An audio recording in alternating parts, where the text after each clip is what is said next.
So, what exactly happens when women in our society take a red pill?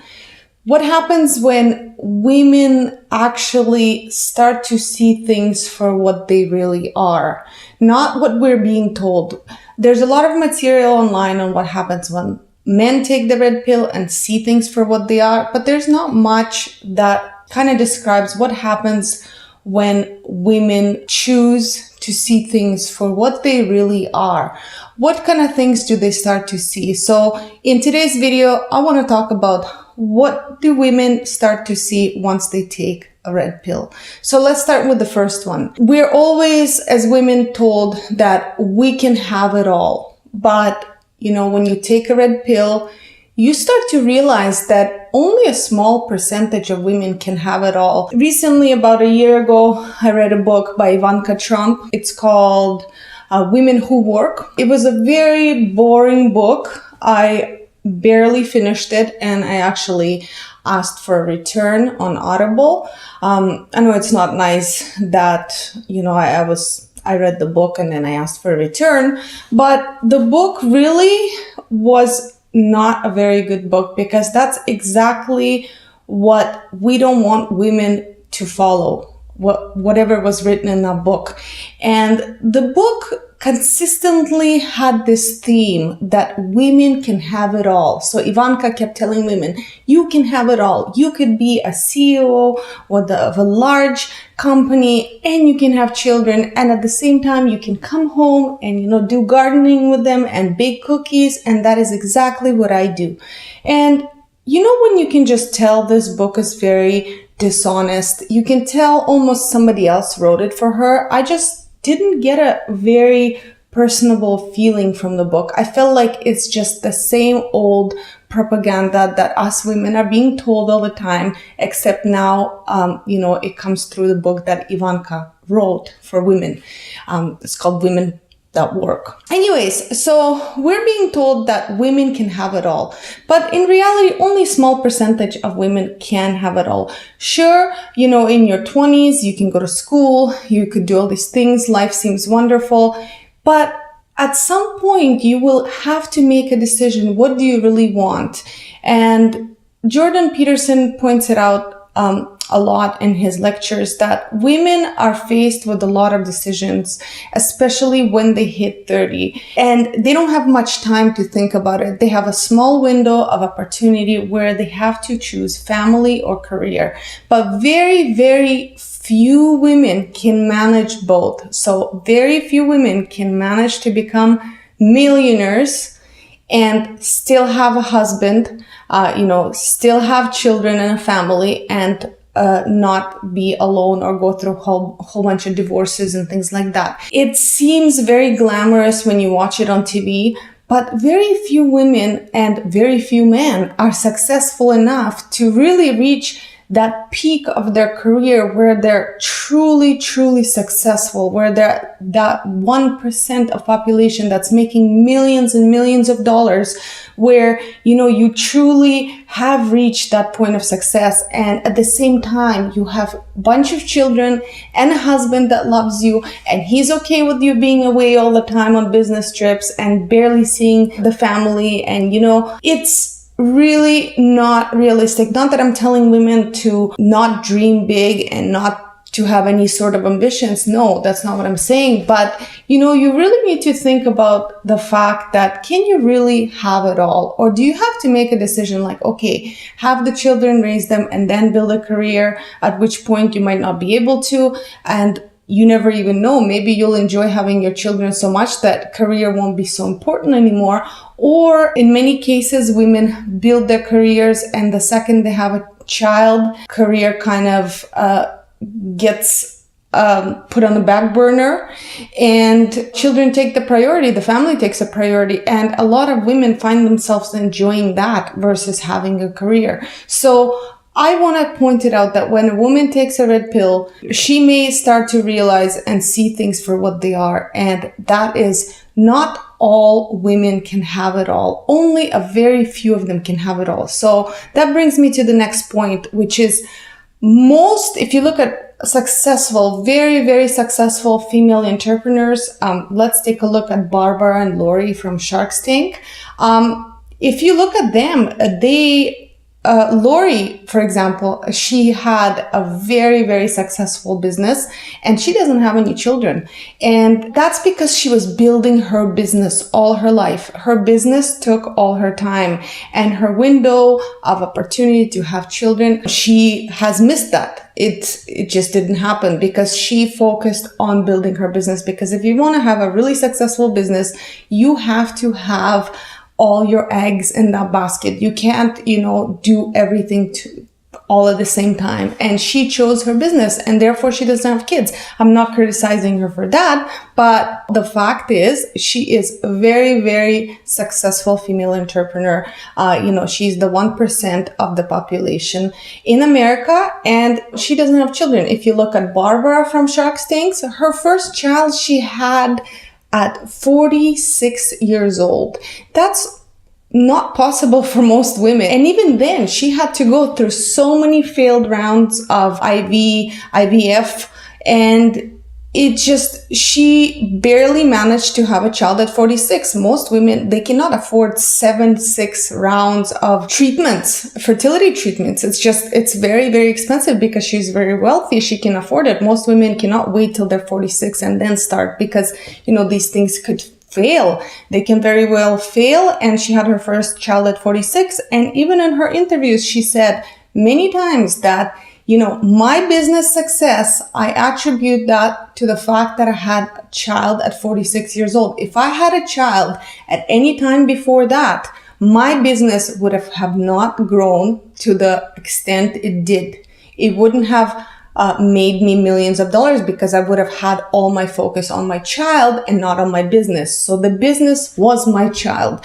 And I actually appreciate the fact that she said that, but it's not being told enough to women nowadays because a lot of women, especially in their 20s, they're dreaming of having it all. But if you take a look at these successful women at the very top, most of them had their child very late in life after many fertility treatments, or they just didn't have a child at all.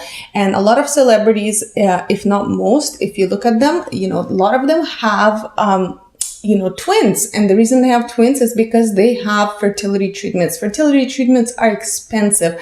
They're very, very expensive. They're not affordable for most people, for most average people. So women need to look at that. When you take the red pill as a woman, you start to see those kind of things. You kind of start to question. That's all it is. The next one is if you do become top 1%, you're very successful, you're making millions of dollars, it's becomes less likely that you find yourself a husband because women tend to be attracted to men in the same league as them or higher earners than them. And when you're at that level of success, it's very hard to find average guy to be attracted to him. You can't find that.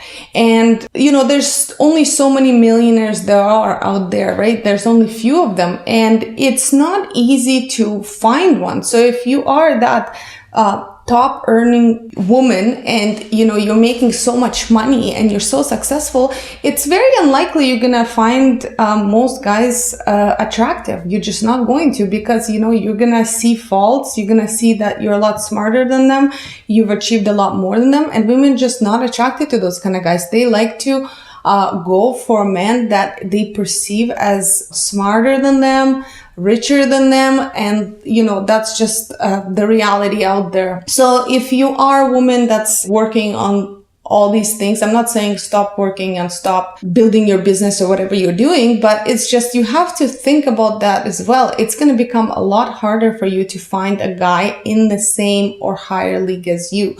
And that's why you see a lot of successful women that have graduated university with multiple degrees and all these things. It's not easy for them to find a partner, and it's not I'm making up these things.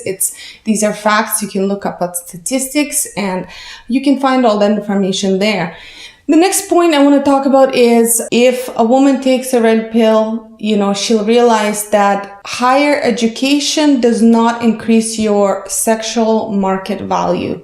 So a lot of women live in this state where they think, okay, well, the more educated I get, I'm going to college, I'm going to get my master's, then I'm going to get my PhD, then I'm going to work on this, then I'm going to do that. And it's going to make me a lot more valuable. It's going to make me look more attractive, a lot more. I can attract a better partner, but nothing is farther from truth, because most guys do not really care how many degrees you have. You know what I mean? That's not what they're looking for when it comes to a partner. Sure, they want an intelligent woman, but it's being intelligent and being, educated and having all these different pieces of paper and having a really crazy resume that's 4 pages long. Nobody cares about that when it comes to dating. So women tend to live, they wear these glasses where they think that education.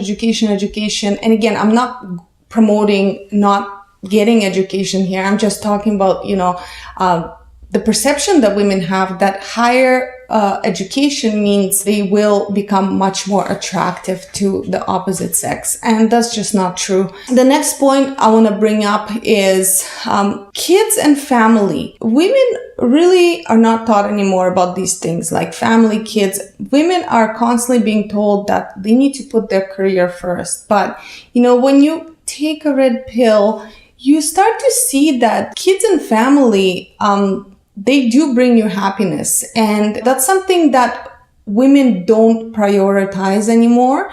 They prioritize their career, they prioritize their education and things like that. And again, I'm not against these things, but you need to always think, how are you going to intermix all these things with having a family and kids? Because I recently listened to a lecture that Jordan Peterson did, and he says that once you hit 45, it's going to become very, very lonely if you don't have kids. And I know people say, well, it doesn't matter. You can get a dog, you can have a good social life.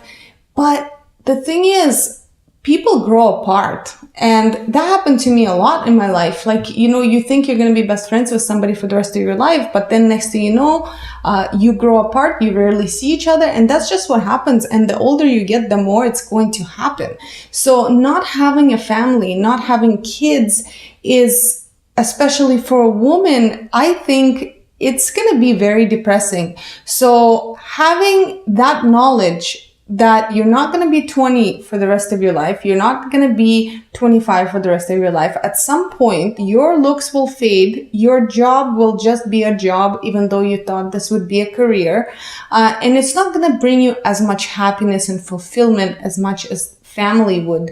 So you have to plan these things way in advance. Like, you can't start planning these things when you're like 35 and like, oh God, I better have kids. No, that's too late. I mean, it's not impossible, but at that point, you're going to get really desperate. You have to start planning these things at the very early age. When do you want to have kids? How are you going to intermix your career with your family life, at the same time making your husband happy, and at the same time hopefully taking care of your kids as well? And you have to plan all these things well in advance. And women just don't do that anymore because, they're wearing these glasses that kind of makes things seem for not what they really are. Next point I wanted to bring up is, as a woman, when you take a red pill, you will realize that force and aggression never works with men. It never does. In our society, they're using a lot more force and aggression on men. They're trying to make them be a certain way. They're trying to force them to act a certain way.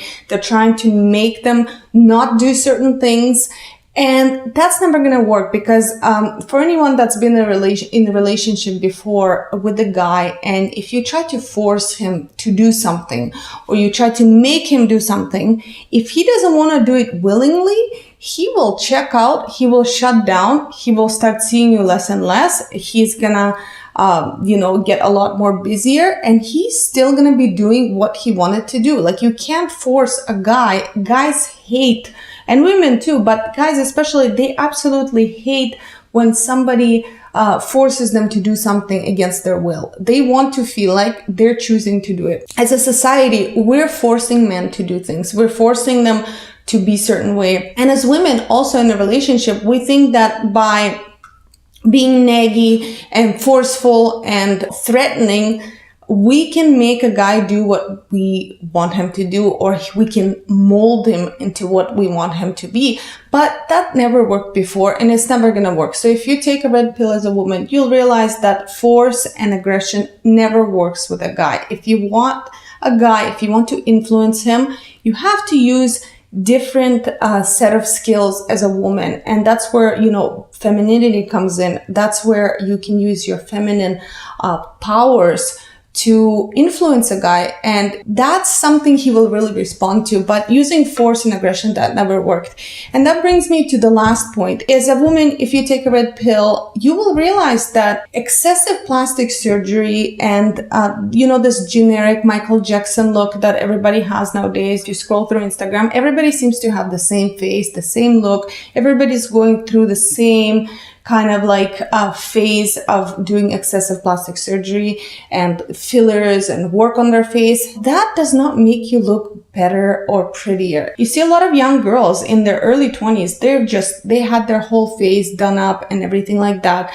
But when a guy realizes that a woman had a whole bunch of work done to her face, that's absolutely not attractive. Like, it's a huge turnoff. A guy does not want to be with a woman that he feels like, she had to do a lot of work and put a lot of work and change her entire face to look like what she looks like now. He wants to feel like he is with a woman that's a little bit more natural, and this is who she really is. A lot of women nowadays, because of social media and stuff like that, they fall into this trap like, oh, I need to get this, I need to get that, and I need to get all these alterations done to myself. I need to get a boob job. I need to get all these different things in order to look good. But in reality, that is not going to make you more attractive to a man. I don't discourage working on yourself. I don't discourage, going to the gym, or if you really do have some defect where, you have a giant nose, and that's something that's very obvious. You have a huge nose, and if you want to change that, go ahead.